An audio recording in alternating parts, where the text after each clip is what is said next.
How to fix missing screen record button on Xiaomi MIUI devices.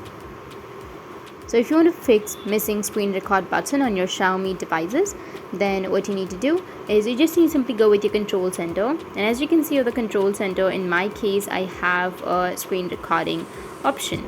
Or if you don't have that option, then what you need to do is just simply go back and open up your settings.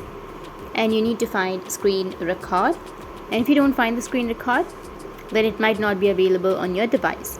Or you can just simply go back and open up your control center, and here you need to go with the edit or pencil shaped icon, which is on the top right, and from here under available toggles you will have your screen recording option.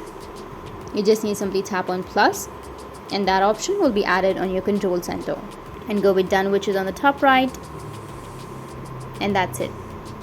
As you can see that I have a screen recorder or screen record option right here on my control center. That's it, and if you have any questions, feel free to comment below. Thanks for watching.